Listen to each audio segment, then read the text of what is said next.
बिहार में चल रहे सियासी घटनाक्रम के बीच अखिलेश यादव ने कांग्रेस को यूपी में 11 सीट का ऑफर दिया है ताकि गठबंधन की रूपरेखा तय की जा सके। लेकिन कांग्रेस अखिलेश यादव के इस फॉर्मूले से सहमत दिखाई नहीं दे रही है। वो अपने लिए ज्यादा सीट की डिमांड कर रही है। अब सवाल यह है कि क्या कांग्रेस इंडिया गठबंधन की मुश्किल बढ़ा रही है, क्योंकि बिहार और बंगाल के पीछे भी कांग्रेस के अड़ियल रवैये को ही जिम्मेदार माना जा रहा है। बिहार में इस कदर उबाल आया है, जमीन से आसमान तक धुआं धुआं छाया है। सियासी घटनाक्रम इस कदर बदल रहा है कि कोई भी भविष्यवाणी करने से बच रहा है।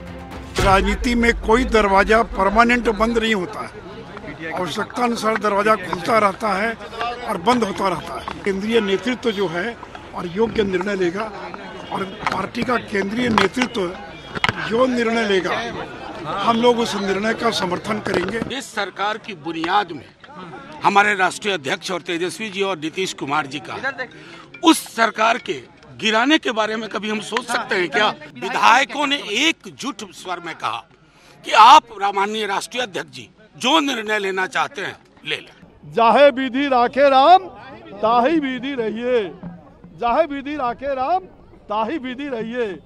हो यह जो ही राम रुचि राखा, काके तर्क बढ़ावे साका। लेकिन जो साफ साफ दिख रहा है वो ये कि नीतीश कुमार फिर एक बार पाला बदलते दिख रहे हैं। इस बार उनकी मंजिल वो बीजेपी है जिसे आरजेडी के लिए वो 2022 में छोड़कर आए थे। लेकिन बिहार के इस घटनाक्रम ने इंडिया गठबंधन की टेंशन बढ़ा दी है, जो सीट बंटवारे से पहले बिखरता जा रहा है। क्योंकि ममता बनर्जी पहले ही बंगाल में एकला चलो का नारा दे चुकी हैं। अब बिहार भी उसी राह पर चल पड़ा है। लेकिन चौतरफा मचे संग्राम के बीच इंडिया गठबंधन के लिए एक उम्मीद यूपी से नजर आई है, जहां अखिलेश यादव ने कांग्रेस के साथ सीटों के बंटवारे पर मुहर लगा दी है। अखिलेश ने ट्वीट करके कांग्रेस को 11 सीट देने की बात कही है। लेकिन यूपी कांग्रेस अखिलेश के 11 सीटों के ऐलान से संतुष्ट नहीं दिख रही। उसकी माने तो अभी बातचीत जारी है, फाइनल बंटवारे पर बात नहीं बनी है। अखिलेश जी का ट्वीट आया है, इसमें जो भी निर्णय राष्ट्रीय नेतृत्व हमारे मुकुल वासनिक जी के जो नेतृत्व में जो कमेटी बनी है वो निर्णय ले रही है, और बहुत ही सकारात्मक और बहुत ही अच्छे वातावरण में बातचीत चल रही है, और इसका परिणाम बहुत ही जल्द मजबूत आने वाला है। अशोक गहलोत जी खुद अखिलेश जी के साथ सीधे संपर्क में हैं। बातचीत उस स्तर पर चल रही है, बहुत सकारात्मक तरीके से चल रही है। अभी शीघ्र वो दोनों मिलने वाले हैं। जो समझौता होगा समाजवादी पार्टी के लिए, कांग्रेस पार्टी के लिए, इंडिया गठबंधन के लिए फायदेमंद होगा। अब सवाल इस बात का है कि अगर कांग्रेस के साथ सीट बंटवारे पर फाइनल बात नहीं बनी है तो अखिलेश यादव ने ये ट्वीट क्यों किया? क्या ये अखिलेश यादव की तरफ से कांग्रेस को साफ संदेश देने की कोशिश है कि वो 11 से ज्यादा सीटों की उम्मीद न करे? इंडिया गठबंधन ही मिलकर के चुनाव ये 2024 का लड़ेगा, मजबूती के साथ लड़ेगा और भारतीय जनता पार्टी को हराएगा। अरे यार उनकी बात छोड़ो। एक सवाल इस बात का भी है कि कांग्रेस जानबूझकर समाजवादी पार्टी पर प्रेशर बनाने की कोशिश कर रही है ताकि ज्यादा सीटें मिल सके, क्योंकि कांग्रेस पर अब आरोप लगने लगे हैं कि उसी के अड़ियल रवैये की वजह से इंडिया गठबंधन टूट रहा है। इंडिया गठबंधन टूट के कगार पर है। जिस मेहनत से, जिन इरादों से नीतीश कुमार ने इसको संगठित किया था, कांग्रेस पार्टी के गैर जिम्मेदाराना और अड़ियल रवैये ने इसको तार तार कर दिया है। जो गठबंधन इंडिया का हमने तैयार किया था वो अब तार तार हो चुका है और अपने विघटन की तरफ। दरअसल हर राज्य में कांग्रेस की डिमांड ज्यादा रही है और अब वो यूपी में अपने लिए 23 सीट मांग रही है, लेकिन समाजवादी पार्टी इसके लिए तैयार नहीं है। अखिलेश जी बार बार कह रहे हैं कि हमारे सीट शेयरिंग में कोई प्रॉब्लम नहीं है। हमें 11 सीटें मिल रही हैं या 81 सीटें मिल रही हैं, ये हमारे गठबंधन का मामला है।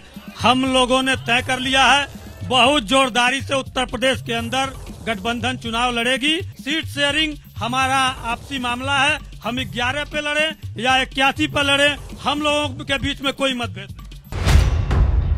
जानकारों की माने तो कांग्रेस को ज्यादा सीटें देने का फायदा कम, नुकसान ज्यादा है। ये गलती अखिलेश यादव 2017 के विधानसभा चुनाव में कर चुके हैं, जब कांग्रेस को उन्होंने 100 सीटें दी थी। कांग्रेस मुश्किल से तब 7 सीट ही जीत पाई थी।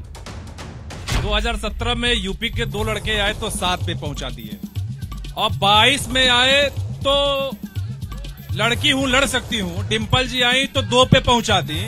अब मुझे लगता है कि लोकसभा में 0 रहेगा, उसके अलावा कुछ बचेगा नहीं।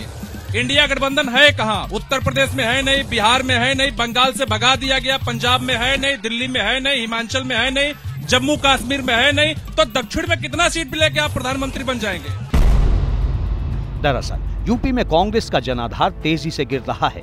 2019 के लोकसभा चुनाव में वो बमुश्किल 1 सीट जीत पाई थी, जबकि 3 सीटें ऐसी थी जहां वो दूसरे नंबर पर थी। इस लिहाज से 11 सीटें भी ज्यादा लगती हैं, क्योंकि जिस अमेठी को कांग्रेस अपना अभेद्य किला मानती थी, वो उसे 2019 में गंवा चुकी है। उसके पास कहने के लिए रायबरेली सीट बची है, जो आगे बची रहेगी या नहीं, ये भी कहना मुश्किल है। बल्कि चर्चा तो ये तक हो रही है कि 2024 में सोनिया गांधी तेलंगाना से चुनाव लड़ सकती है। जैसे ही घड़ी का काटा दोपहर 2:30 पे आए, बबीता जी का दिल सास बहू साजिश के लिए मचल जाए।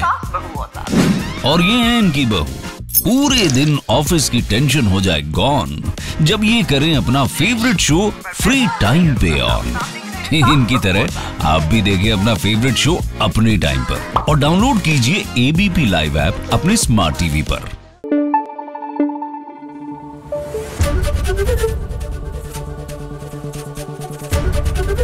एबीपी न्यूज आपको रखे आगे।